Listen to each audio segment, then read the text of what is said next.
Hello L'Officiel, I'm Joseph Quinn and I'm here to answer some questions. I physically and mentally prepared for my role in Gladiator II I don't think anything could have prepared me for it, to be honest. Just had to see what happened when I turned up. It was an amazing thing to witness.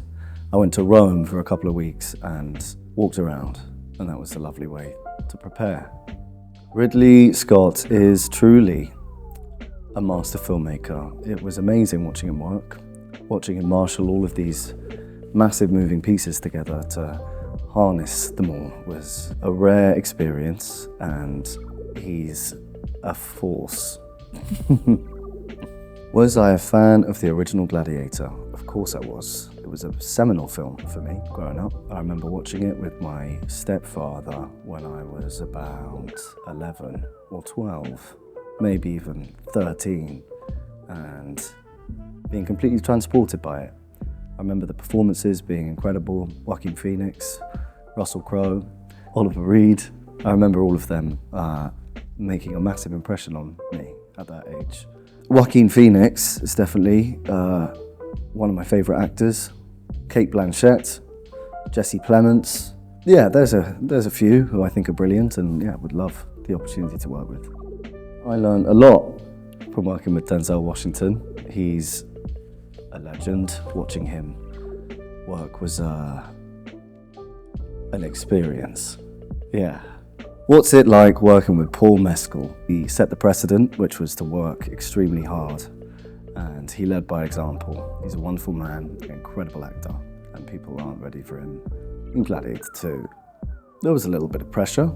A little bit of pressure goes a long way. We were all very aware that the first film is something that a lot of people get misty-eyed over. People really care about the film, so coming anywhere near that world felt like a responsibility, and we all wanted to do the best we could to pay reverence to the first film, but also to claim it and to make it our own. I think there's always a little bit of pressure when you're joining something that people care about. When there's a devoted fan base for anything, you're aware of the fact that people care about it and they want it to be something that will entertain them, move them, make them laugh, make them cry, all of that stuff. So you want to do right by the fans, but also you don't want to be too prescriptive. So of course there's a little bit of pressure, but you want to not pay too much attention to that, as hard as that might be sometimes. To have choice as an actor is a very rare luxury, and it's something that I don't take for granted, and Stranger Things definitely allowed me to have a little bit more say in the roles that I pick.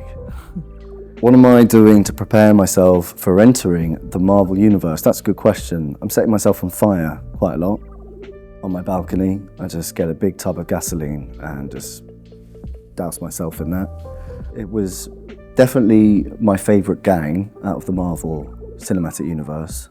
I remember watching those films when I was younger and really enjoying them, and I'm very, very lucky to be one of them, yeah, or to try to be one of them. Do I have any hidden talents or hobbies? No hidden talents, none that anyone needs to be aware of anyway. How do I maintain my garden while I'm away? Well, it's quite difficult, to be honest. I have a friend that comes around and waters my plants, keeps them alive, just about. I'm not in the garden as much as I'd like to be, but hopefully down the line I'll be able to get my fingers in the soil, my thumbs nice and green.